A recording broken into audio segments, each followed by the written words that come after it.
top 5 storylines. Now, keep in mind, one moment here. A few moments later. I had to put these top 5 storylines together before the night game.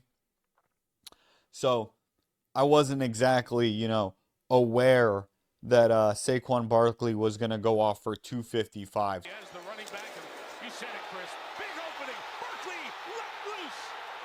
Saquon will take it the distance. Touchdown.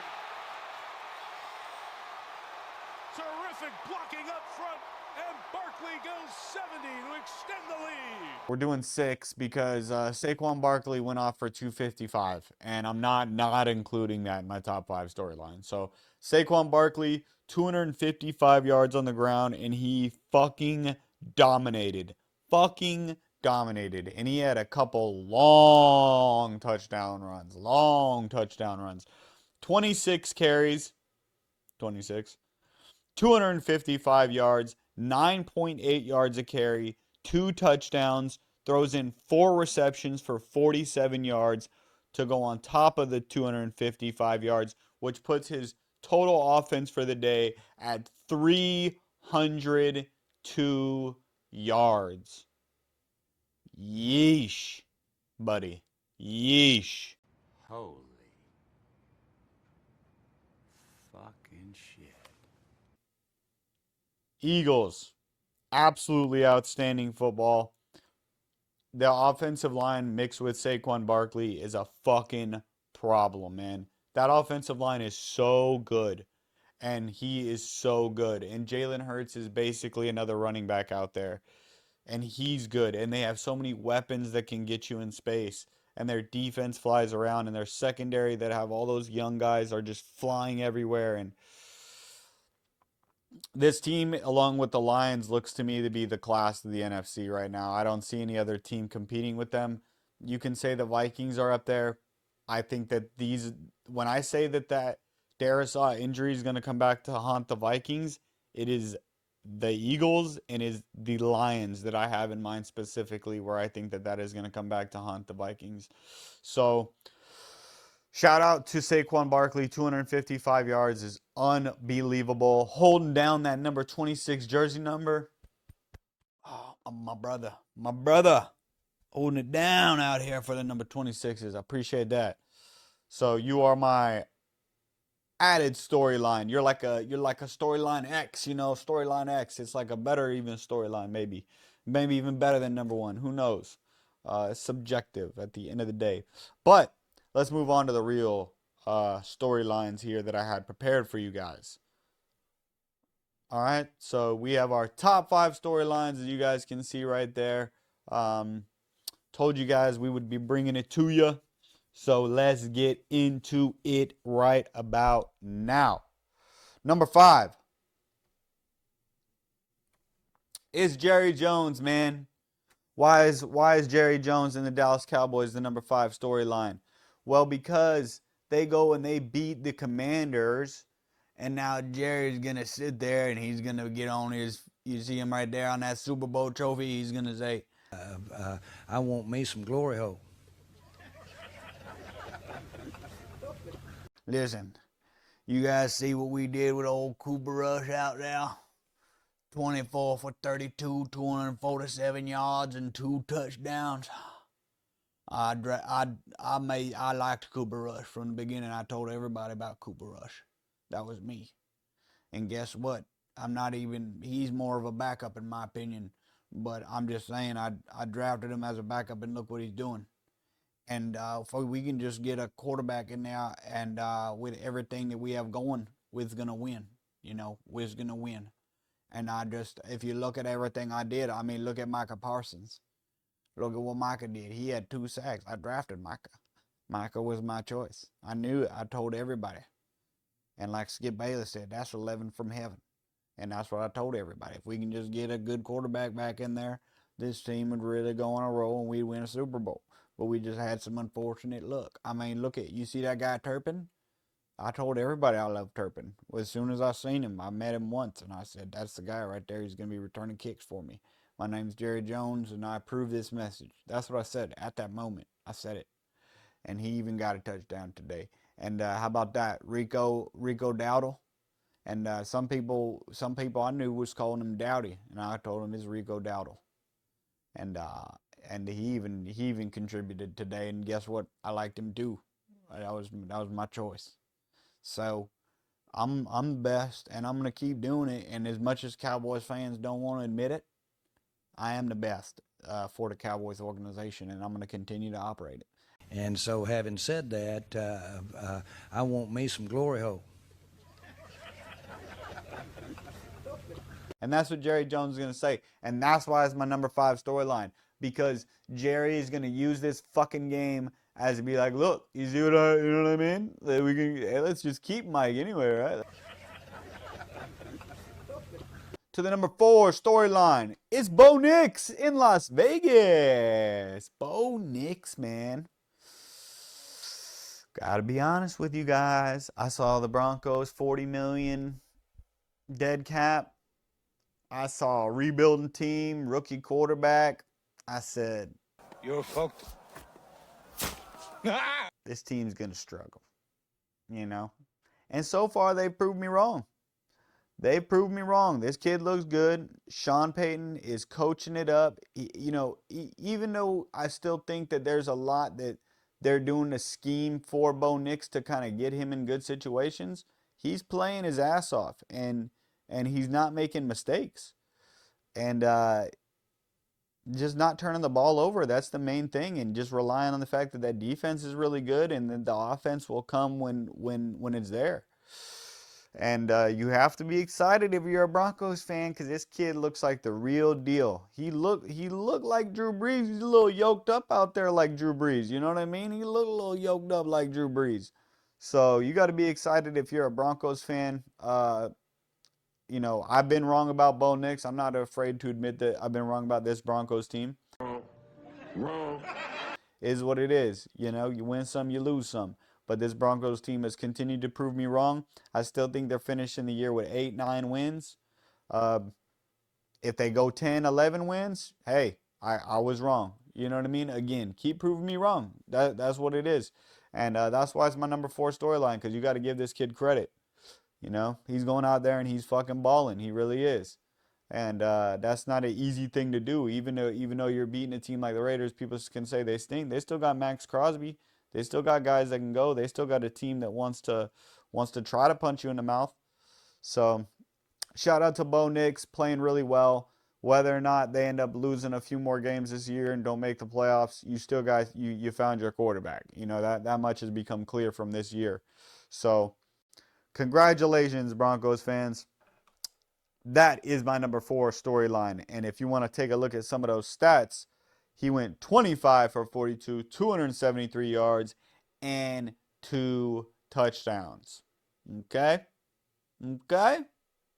So pretty good. And the most important stat, as I always tell you guys for a quarterback, is the one you don't see. Interceptions. So no picks for Bo Nix. Oh, I didn't even mean to rhyme right there. No picks for Bo Nix. Yeah. Okay. That'll work. Okay. Number 3. Geno Smith and the Seahawks get the win against the Cardinals. And that was a huge NFC West game, man, because what did we talk about earlier? You got 2 teams that are 6-5, 2 that are 5-6 now. That whole division is jumbled up. And I think that the Seahawks defense is really good. And this dude Geno keeps getting slept on, and he just keeps making plays when they need to be made. And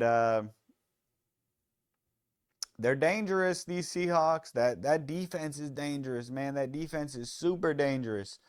Their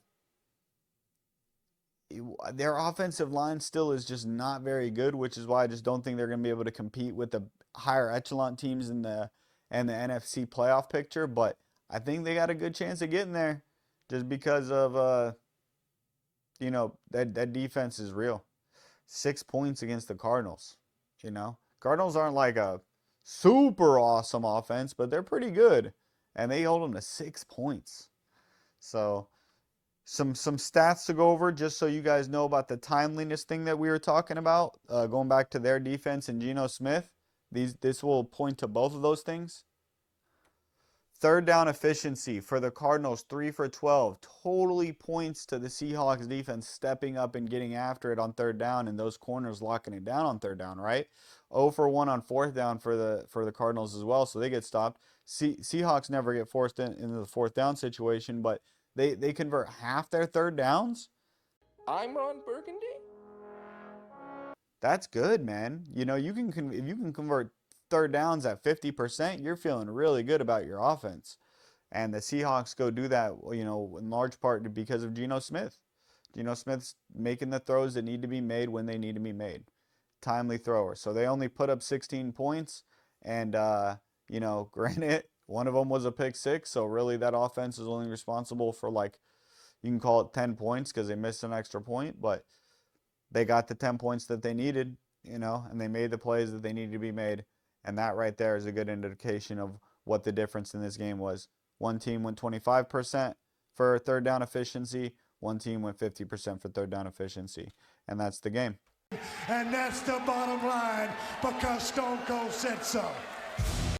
All right. Let's move it on to the number 2 storyline, which is Sam Darnold. Sammy Darnold. Mr. Slapdown Sammy Darnold. And again, I've been critical of the Vikings all off season. I was critical at the beginning of the year. I got less critical. Then Darisaw went down. I got more critical again. And this team just continues to win. Just continues to win. And this defense looks really good. Even though they had some points put up on them today, the offense picked them up. So they have the ability to kind of do their thing on both sides of the ball and to give some Sammy Darnold his love.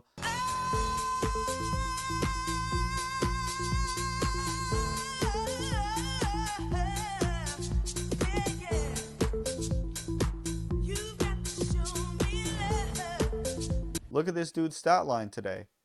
22 of 34, 330 yards, 2 touchdowns for Sammy Darnold. I mean, unreal, man. He's playing so good. So, big shout out to Sam Darnold. Big shout out to the Vikings team. They have proved me wrong. Just week after week after week after week. I keep disrespecting them in the power rankings. I don't know if I can continue to do that anymore. So there might be some shuffling. But that Darisaw injury still does scare me. But not enough. Not enough to not have this team in my, top of my NFC bracket. They've proved themselves too many times. So shout out to the Vikings. They continue to show that they are a top 3-4 team in the NFC. Moving on. Number 1 storyline is Tua. Tua. And guess what? Everybody counted the Dolphins out. Everybody said the Dolphins are dead. You did. They said they're dead. But they're not dead. They're not dead. And it's because of this guy. Watch Tua, watch the sleight of hand here. I mean, he basically, the timing to just blind. Look at all the little stuff that he does. The timing, everything. Oh, man. This dude is technical when it comes to playing that quarterback position. Man, he's doing all the little stuff. Whoop, whoop, whoop, whoop, whoop. Oh, you gotta give him that hawk too and spit on that thing. You get me? Let's go into some stats for Tua since he got back. Last 4 games for Tua, okay? Started out with the Bills, which they ended up losing, barely. The first game comes back, they compete right with the Bills up until the end, and they've won 3 straight since then. And you play to win the game. So they just beat the Patriots, obviously, right? They beat the shit out of the Patriots today. Before that, they beat the Raiders. Before that, they beat the Rams. Before that, they lost to the Bills. Okay, so they've beaten the two bad football teams and one average football team. But they beaten all three of those teams pretty handily, and they're with the second best, first best team in the AFC up until the very end, the Bills, right? Bills are at the top of the class in the AFC, and as far as standings are concerned, and the Dolphins were hanging with them right until the very end. So Dolphins are fucking hot. They also have I would say a pretty soft schedule to end the year, but next week is going to be pretty tough because they got the Packers. So that's going to be a huge game for the Dolphins. But after that, you got the Jets twice. You got the Niners who are struggling. You got the Browns who have been struggling. You got the Texans who have been struggling. So, NFL is an NFL game, and a lot of these things can turn by the time we get there. Texans might be hot by the time you get there. Browns could be hot by the time you get there. You just don't know in the NFL. But as of right now, it looks like their schedule sets up pretty freaking good. So shout out to Tua, and let's look at these stats from the last 4 games. How about this for Tua? 25 for 28, 231, and 2 touchdowns in his return against the Bills. How about next game? 20 for 28, 207, a touchdown, and 1 pick. Okay, not great, but not horrible, right? And they got the win. How about the next one? 29 for 40, 317, 4 touchdowns. How about this one? 28 for 36, 288, and 3 touchdowns. Safe to say that we think Tua's back? I think Tua's back. What do you guys think? You think Tua's back? Was a bear shit in the woods? Seems like it. Tua, unreal.